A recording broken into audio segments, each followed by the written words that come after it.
तो आज हम बात करेंगे यूनिफॉर्म सर्कुलर मोशन की। यूनिफॉर्म सर्कुलर मोशन में सबसे पहले हम एक सर्कुलर ट्रैक बनाएंगे जिसके ऊपर हम एज्यूम करेंगे कि एक ऑब्जेक्ट जो है वो मूव कर रहा है। ओके, तो इस सर्कुलर ट्रैक का एज्यूम कर लो, कुछ इसका रेडियस है r। ओके, इसके ऊपर कोई ऑब्जेक्ट मूव कर रहा है विद सम वेलोसिटी। तो remember one thing, uniform circular motion क्या है? This uniform is not the actual term that should be used है।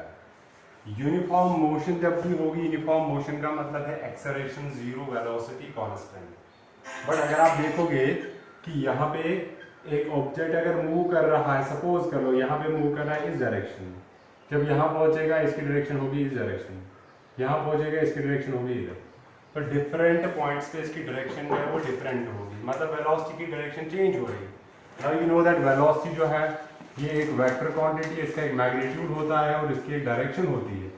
तो अगर डायरेक्शन भी चेंज होगी तब भी ये वेक्टर जो है वो क्या होता है, चेंज हो जाता है। तो अगर वेलोसिटी चेंज हो रही है तो यूनिफॉर्म क्यों कहेंगे? बट इसलिए ये नाम रखा है क्योंकि ये जो magnitude of speed in case of uniform circular motion, magnitude of velocity remains constant. Magnitude of velocity remains constant, तो इसीलिए हमने इसको नाम रखा है क्या? Uniform circular motion. Otherwise it is not a uniform motion, it's a non-uniform motion. Yeah, you can say it is accelerated motion. Why? Because the direction of the velocity is changing continuously. Alright, तो uniform circular motion में हमें कुछ terms हैं जो हम define करेंगे यहाँ पे, जिनका आप आगे रिलेशन पढ़ोगे। सर ये क्या कहते हैं इसको, सॉलिड पार्टिकल मोशन में जो है हमारे पास सिस्टम ऑफ पार्टिकल्स, उनमें उनके लिए अलग से रिलेशन वेक्टर इक्वेशन पढ़ोगे। फिलहाल हम देखेंगे इनके लिए कि सिंपल डेफिनेशंस पे बेस्ड जो आपने कॉन्सेप्ट्स पढ़े हैं प्लेन एंगल्स के, उन पे बेस्ड हम क्या करेंगे, कुछ इंपॉर्टेंट रिलेशंस डिराइव करेंगे जो हमें आगे काम आएंगे। मान लो इसका रेडियस है r, ये पार्टिकल था पोजीशन A पे, कुछ टाइम के बाद ये मूव कर गया पोजीशन B तक। ओके, तो इसने जो एंगल सबटेंड कर लिया, let's say that is theta. Okay, तो अगर हम पहले देखेंगे रिलेशन किस किस के बीच में, relation between linear displacement and angular displacement या linear distance and angular distance। linear distance का मतलब हो गया कि ये कितना रास्ता चल के गया है। linear यहाँ पे doesn't mean कि straight, हम बोल रहे हैं linear that it moves from one position to another position। angular displacement हो गया कि अगर यहाँ पे इसका एंगल मान लो 0 था तो कितने एंगल से इसकी ओरिएंटेशन जो है चेंज होगी। मतलब मैं ऑब्जेक्ट दे रहा हूँ एक स्ट्रेट है तो वो 0 डिग्री पे, अब मैं इसको ऊपर उठा रहा हूँ तो कितना एंगल पे गया ये, that is called as angular displacement. तो आपने डेफिनेशन यहाँ पे पढ़ी है क्या, वी नो जो हमारे पास थीटा होता है, angle subtended bye an arc, किसके बराबर होता है, arc length divided by radius के बराबर। तो विच इंप्लाइज ये जो ए बी का वैल्यू आ गया, ये आ गया आर थीटा के बराबर। बट ये जो ए बी है हमारे पास, बट ए बी को रखेंगे हम एक्स के बराबर, ये है हमारे पास लीनियर डिस्टेंस या डिस्प्लेसमेंट रख लो। अगर ये छोटा सा है तो आप इसको स्ट्रेट ट्रीट कर सकते हो, अगर this is extremely small you can treat this as straight and then it will be displacement और distance one and same thing. तो देयरफॉर हमारे पास क्या बन जाएगा, x equal to r into theta. और ये जो थीटा है, थीटा जो है ये है एंगल कितना कवर कर लिया है इसने, इसी को हम बोलते हैं एंगुलर डिस्प्लेसमेंट या एंगुलर डिस्टेंस। ओके, तो हमारे पास रिलेशन पहला आ गया ये वाला, ठीक है। सेकंड क्या करेंगे, मान लो ये है इक्वेशन फर्स्ट है हमारे पास, सेकंड हम देखेंगे क्या, relation between linear velocity and angular velocity. Linear velocity और एंगुलर वेलोसिटी के बीच में क्या रिलेशन है? लीनियर वेलोसिटी एंगुलर वेलोसिटी ही है सारे। जैसे लीनियर वेलोसिटी आप फाइंड करते हो by the differentiation of distance, angular velocity find करोगे by the differentiation of angle. Okay, तो हम क्या करेंगे, differentiate equation first on both sides with respect to time के साथ इसको करेंगे हम डिफरेंशिएट। तो ये बनेगा dx upon dt equal to d upon dt r theta. Alright, फिलहाल मैं इनके सिंपल रिलेशन बता रहा हूँ आपको, इनके वेक्टर फॉर्म्स में जो आएंगे इक्वेशंस वो हम पढ़ेंगे अगले चैप्टर्स में जो है हमारा सिस्टम ऑफ पार्टिकल्स। ऑलराइट, तो इसको हमने डिफरेंशिएट कर लिया। तो बट हमारे पास क्या है, जो dx अपॉन dt ये होती है हमारे पास वेलोसिटी। कौन सी वाली? लीनियर वेलोसिटी कहते हैं इसको। ओके, और यहाँ पे देखो और एक स्टेप लिखेंगे पहले इसको। This is dx upon dt since the radius of the track is constant we can take this as out, it is r d theta upon dt। तो बट dx अपॉन dt जो है ये है velocity, जिसको हम बोलेंगे linear velocity है हमारे पास, ये आपको पता है। ऑलराइट, इसी के साथ ये d थीटा। अब थीटा तो एंगुलर डिस्प्लेसमेंट, देखो लीनियर डिस्प्लेसमेंट को डिफरेंशिएट किया लीनियर वेलोसिटी, एंगुलर डिस्प्लेसमेंट को डिफरेंशिएट करोगे तो एंगुलर वेलोसिटी। इसको हम डिनोट करते हैं ओमेगा से। ये है हमारे पास क्या, एंगुलर वेलोसिटी। तो देयरफॉर हमारे पास इक्वेशन क्या बन गई, v is equal to omega into r। Very important equation, call this number second. So what is the relation between the linear velocity and the angular velocity? That is equal v equal to omega r। आगे पढ़ोगे इसका vector form, that is omega cross r। Form तो अभी देखेंगे, फिलहाल हमें basic relations के बारे में पता होना चाहिए क्या है, ठीक है। नेक्स्ट यहाँ पे हम देखेंगे what is the relation between linear acceleration and angular acceleration, because every term has its corresponding term in angular motion. Okay, तो नेक्स्ट देखेंगे हम क्या, relation between linear acceleration and angular acceleration.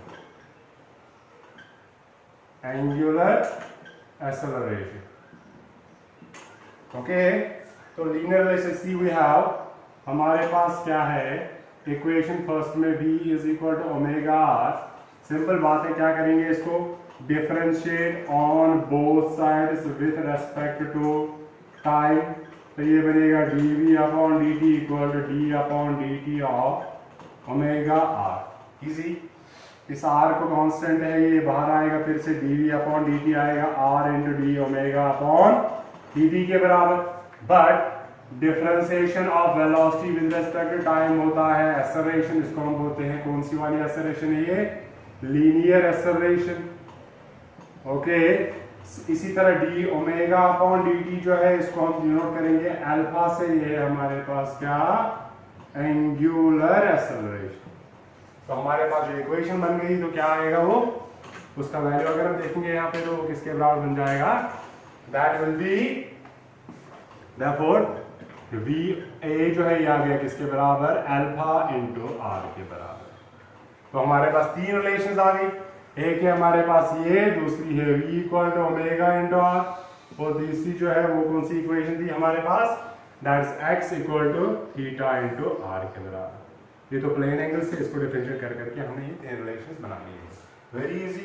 Okay, अब इसमें कुछ यूनिट्स है। पहला अगर हम देखेंगे, पहला ऐसा यूनिट्स अगर हम बात करेंगे इनकी, पहला जो है हमारे पास एंगुलर वेलोसिटी, एंगुलर डिस्प्लेसमेंट देखेंगे पहले। Angular displacement is simple, angle तो इसका जो है वो आएगा रेडियंस। ऑलराइट, अच्छा, और इसका डायमेंशन नहीं होता है कुछ। एंगुलर वेलोसिटी की बात करेंगे तो उसके लिए एंगुलर वेलोसिटी जो है उसके लिए क्या आएगा, रेडियन पर सेकंड, क्योंकि इसको डिफरेंशिएट कर रहे हैं किसके साथ, with respect to time. Then there is angular acceleration, angular acceleration और एंगुलर एक्सेलरेशन जो है उसका आएगा क्या, रेडियन पर सेकंड। ओके, तो these are the three important relations जो circular motion, basic circular motion में और डायनामिक्स ऑफ मोशन में काम आ जाएंगे। ओके, तो थोड़ा सा आगे बढ़ते हैं, इसमें एक इंपॉर्टेंट टर्म है जिसको हम बोलते हैं, जो इधर ही करेंगे ड्राइव, बेसिकली वो डायनामिक्स में आता है बट हम उसको इधर ही ड्राइव करेंगे बिकॉज अभी आपने वेक्टर्स रिसेंटली पढ़ लिए हैं तो वो यहीं पे इजी हो जाएगा। दैट इज सेंट्रीपिटल एक्सेलरेशन क्या होती है, क्योंकि एक्सेलरेशन फोर्स, सेंट्रीपिटल फोर्स के बारे में अभी आपने पढ़ा ही नहीं है। एक टर्म यहाँ पे आती है that is centripetal acceleration, very important, centripetal acceleration. Okay, this is very important for examination point of view के हिसाब से बहुत इंपॉर्टेंट है डेरिवेशन इसकी। ओके, तो हम क्या करेंगे, हम मान के चलेंगे कि एक ऑब्जेक्ट है हमारे पास, वो कर रहा है circular motion. Okay, circular motion कर रहा है ये ऑब्जेक्ट, किसी एक पॉइंट पे देखेंगे यहाँ पे है, इस सर्कल का रेडियस तो मान लो कुछ r है, ये मूव कर रहा है इस डायरेक्शन में, ये है इसकी वेलोसिटी। यहाँ पे वेक्टर क्वांटिटी है तो हम वेलोसिटी v1 लिखेंगे। अब कुछ टाइम के बाद ये यहाँ पहुँच गया और इसकी जो वेलोसिटी है वो है कितनी, v2।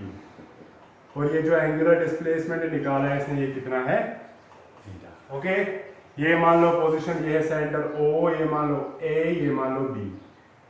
ओके, तो लेट्स से R है radius of track, radius of circular track of course, v1 and v2 जो है ये है वेलोसिटी ऑफ ऑब्जेक्ट, कहां पे, at A and B respectively. A and B के ऊपर क्या है, रेस्पेक्टिवली इसकी वेलोसिटी v1 एंड v2 के बराबर। ओके, थीटा जो है ये मान लो ये है हमारे पास angular displacement between A and B के बीच में जो एंगुलर डिस्प्लेसमेंट है वो क्या है, थीटा रखेंगे हम उसका नाम। तो अगर आप देखोगे इन दो वेक्टर्स को हम थोड़ा सा चेंज करेंगे, ये है v1, मॉडिफाई करेंगे इनको, थोड़ा इस डायग्राम को इधर शिफ्ट करेंगे क्योंकि वो दूसरी डायग्राम जो है वो इसी के साथ होनी चाहिए, only then it can be understood. Okay, तो यहाँ पे बनाएंगे हम सर्कुलर मोशन वाला। ओके, ये हमने लिया था, ये पोजीशन है हमारे पास, v1 वेलोसिटी है ये, यहाँ पे हमने लिया था, ये है हमारे पास v2 वेलोसिटी, ये एंगल है थीटा, ये है O, ये है A, ये है B, ये है velocity v2। Since it's a uniform circular motion, so for uniform circular motion, uniform circular motion के लिए क्या होगा, magnitude of v1 must be equal to magnitude of v2। Magnitude wise खाली लिखेंगे, सपोज कर लो v के बराबर फॉर एग्जांपल। ओके, नाउ इन दो वेक्टर्स को देखेंगे, अगर मैं इस वेक्टर को प्लॉट करूंगा पैरेलल सेम मैग्नीट्यूड रखेंगे तो ये वेक्टर बन गया ऐसा। दूसरा इसके साथ एंगल बना रहा है कितना, उतना ही जितना ये सबटेंड कर रहा है यहाँ पे एंगल, या क्वाड्रेटिक इक्वेशन, साइकिल क्वाड्रेटिक जो है वो वाला फॉर्मूला यूज करके आप फाइंड कर सकते हो कि ये जो एंगल है यहाँ पे कौन सा वाला एंगल, ये वाला एंगल और ये वाला एंगल, ये दोनों क्या होंगे, इक्वल।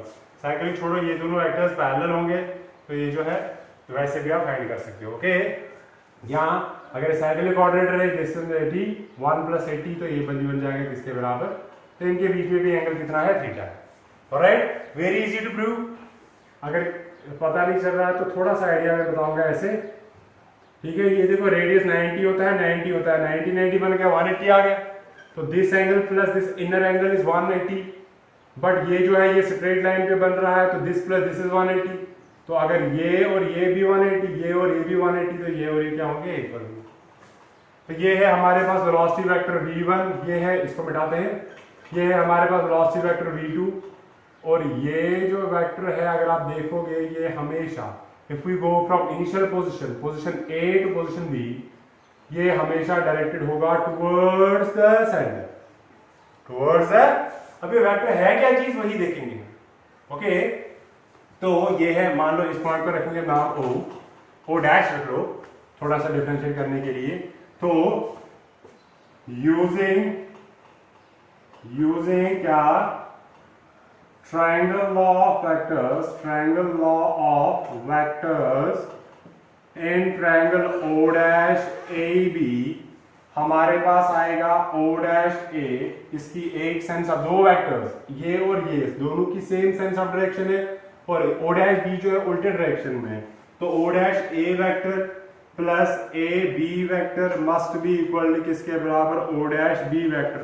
ट्रायंगल लॉ का statement, sum of any two polygon not to be precise, sum of the vectors in same direction is equal to the vector in the opposite direction, जो close करता है figure में। अब O dash A जो है ये है हमारे पास v1 वेक्टर के बराबर, सॉरी प्लस, ये हमें नहीं पता है, this is A B vector, this is v2 vector. अगर आप यहां से फाइंड करोगे ये A B वेक्टर जो है ये किसके बराबर होगा, दिस विल बी, इसको शिफ्ट करेंगे This is V2 minus V1. It is simply the final value velocity minus initial value. हम लिख सकते हैं it is change in this. हम इसको डिनोट करेंगे डेल्टा V से, तो ये डेल्टा V वेक्टर आ गया किसके बराबर V2 minus V1. Simple. Call this equation number first. Okay, and remember one thing, this change in velocity vector जो है ये हमेशा होगा डायरेक्टेड, इसकी डायरेक्शन हमेशा सेंटर की तरफ होगी चाहे आप कुछ भी करोगे. Okay, final value minus initial कर रहे हैं वही होता है चेंज. तो फाइनल वैल्यू इनिशियल के किसी भी पॉइंट पे, यहाँ दो पॉइंट्स के बीच, यहाँ दो पॉइंट्स, यहाँ पे दो पॉइंट्स, हमेशा it will be directed towards centre. So this हम लिखेंगे इसको, this is the change in velocity and it is always directed towards the center, towards the center. तो हम इसी को बोलते हैं क्या, सेंट्रिपिटल होता है. ओके, तो ये चेंज इन वेलोसिटी डिवाइड करेंगे 10 होता है एक्सेलरेशन. तो जो एक्सेलरेशन सेंटर की तरफ डायरेक्टेड होती है उसको हम बोलते हैं सेंट्रिपिटल एक्सेलरेशन. ऑलराइट, तो आगे बढ़ते हैं थोड़ा सा, इसको देखते हैं वैल्यू कितना आ जाएगा इसका.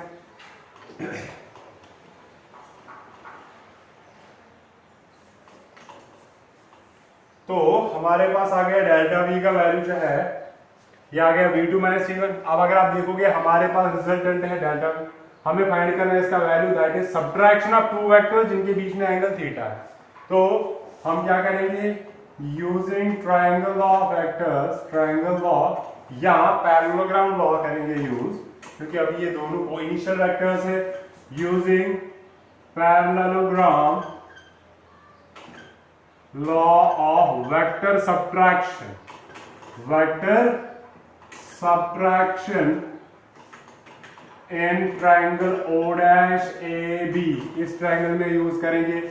हमें डेल्टा V का वैल्यू फाइंड करना है. It is equal to the subtraction of two vectors, जिन दो वेक्टर्स के बीच में एंगल कितना है, थीटा है. तो हमारे पास डेल्टा V का जो मैग्नीट्यूड आएगा किसके बराबर आएगा, अंडर रूट ऑफ सब्ट्रैक्शन का आपको पता है a square b square minus 2ab cos theta. अभी a है V2, b है V1, माइनस 2ab और एंगल कितना है, थीटा. ओके, तो ये बनेगा किसके बराबर, V1 के मैग्नीट्यूड का स्क्वायर प्लस V2 के मैग्नीट्यूड का square minus 2 times V1 V2 और क्या है, cos of the angle theta, that is angle between them. Delta V के मैग्नीट्यूड को सिंपली डेल्टा V से नोट करेंगे. V1 और V2 का मैग्नीट्यूड हमने रखा था V के बराबर, it is V square plus V square minus 2 into V square और cos ऑफ थीटा आ जाएगा ये. अगर आप ध्यान से देखोगे इसको सिंप्लीफाई कर सकते हैं, it is 2 times V square minus 2V square cos of theta. 2V square को बाहर निकालेंगे, अंदर बचा 1 माइनस cos थीटा, रूट है इसके ऊपर, दैट इज डेल्टा. यहाँ पे आप मैथमेटिकल ट्रिग्नोमेट्री के रिलेशन यूज करोगे, कौन सी वाली, यहाँ पे मैं बता रहा हूँ 1 माइनस cos 2 थीटा किसके बराबर होती है, फॉर्मूला cos 2 थीटा होता है cos square minus sine square theta. तो 1 माइनस cos स्क्वायर आएगा किसके बराबर, 2 times sine square theta, half angle formula जो है. तो हम क्या करेंगे, तो यूजिंग 1 माइनस cos 2 अल्फा होता है ट्वाइस साइन स्क्वायर अल्फा. तो यहाँ पे यूज करेंगे. अब यहाँ पे 2 अल्फा नहीं है, अगर 2 अल्फा है तो अल्फा, अगर अल्फा है तो अल्फा बाई 2. ओके, तो आपको पहले ही बताया है मैथमेटिकल रूल के, तो it's under root of 2V square into, इसके बदले में लिखेंगे ट्वाइस साइन स्क्वायर 2 थीटा, तो थीटा तो थीटा बाई 2 आ जाएगा. सिंपल. थोड़ा सा फर्दर सिंप्लीफिकेशन करेंगे इसको, इसका वैल्यू देखेंगे किसके बराबर आ जाता है. ओके, तो ये डेल्टा V का वैल्यू आ गया हमारे पास किसके बराबर, delta V is equal to, देखो 2, इसको लिखेंगे ऐसे, under root of 2V sine theta by 2 का होल स्क्वायर, क्योंकि हर के कोई टर्म में multiple 2 times, square 2 into 2 square, sine का स्क्वायर ऑलरेडी है, तो ये square root cancel out. Delta V जो है वो आ गया 2V साइन थीटा अपॉन, यहाँ पे सिंपलीफाई करेंगे हम किस तरीके से, यूजिंग एन अप्रोक्सीमेशन. ओके, कौन सी approximation, for theta, for small values of angle, small values of theta, sine theta approximately theta के ही बराबर होता है. या आप ऐसा लिखोगे क्या कि साइन थीटा बाई 2 भी अप्रोक्सीमेटली थीटा बाई 2 के बराबर होगा। अगर एंगल छोटा होगा, लिमिट्स में आपको पढ़ाया था, तो यहाँ पे भी हम क्या करेंगे, डेल्टा वी आएगा किसके बराबर, 2v साइन थीटा बाई 2 के बदले में theta by 2 and 2 cancel, delta V का वैल्यू आ गया v इंटू थीटा के बराबर। Alright, this is change in velocity. अब क्या करेंगे हम इसको, चेंज इन वेलोसिटी को डिवाइड करोगे टाइम से तो क्या बन जाएगा ये, तो dividing both side by time, let, या ऐसा करेंगे लेट डेल्टा टी जो है ये है time interval between A to B जो है टाइम इंटरवल डेल्टा टी है, तो therefore this equation number second for example, तो therefore divide equation 2 by delta T on both sides, we get delta v upon delta t equals v theta upon delta t के बराबर। Okay, तो अगर हम क्या करेंगे, अप्लाई लिमिट करेंगे, apply limit delta T tending towards 0, this is very very small, तभी approximation भी हमने यूज कर लिया था। छोटा एंगल, छोटा टाइम तो छोटा एंगल भी कवर करेगा, तो हमें क्या बनेगा ये, this is limit delta t tending towards 0, this is delta v upon delta t equals limit delta t tending towards 0 v theta upon delta t के बराबर।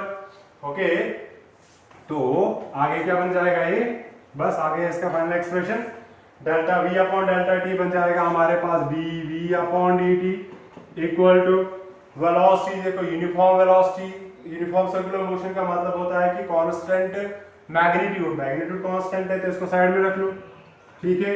थीटा अपॉन डेल्टा टी जो है that is angular displacement upon time, ये बन जाएगा किसके बराबर, omega, because displacement upon time जो है, टाइम जैसे भी नोट कर लो, ये किसके बराबर है, ओमेगा, एंगुलर वेलोसिटी के बराबर।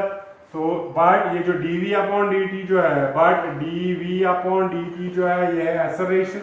कौन सी एक्सेलरेशन, ये थी वही वाली चेंजिंग वेलोसिटी जो थी directed towards the centre, divide by time किया तो डायरेक्शन चेंज नहीं होगी, इसको हम AC से नोट करेंगे, इसको हम बोलते हैं क्या, सेंट्रीपिटल एक्सेलरेशन, बिकॉज आपने पहले ही देखा ये चेंज इन वेलोसिटी की direction is always centripetal acceleration, तो देयरफॉर हमारे पास आ गया AC का value v into omega. Alright, ठीक है, ऐसे आपने नहीं देखी होगी इक्वेशन, आपने ये डिफरेंट फॉर्म में देखी होगी, कैसे, वो ऐसे, बट v जो है ये ओमेगा इंटू आर, अभी हमने रिलेशन ड्राइव करी, तो यहाँ पे डालेंगे AC का वैल्यू ओमेगा इंटू ओमेगा, तो ये बनेगा ओमेगा स्क्वायर आर, या तो ऐसे देखी होगी आपने ये इक्वेशन, और आप ऐसा लिख सकते हो, और ओमेगा होता है v बाय आर, अगर v है ओमेगा इंटू आर, ओमेगा आएगा v डिवाइडेड बाय आर, यहाँ पे वैल्यू डालो, सेंट्रीपिटल एक्सेलरेशन आएगी किसके बराबर, v square divided by r. Okay, तो हम इसके साथ ये लिख सकते हैं, हमने देखा अभी कि एक चेंज इन वेलोसिटी जो है इट इज डायरेक्टेड टुवर्ड्स, सो हमारे पास आ गया क्या, AC का वैल्यू आ गया ओमेगा स्क्वायर आर, या आ गया v square divided by R, तो this is the centripetal acceleration, that is it is always directed towards the center,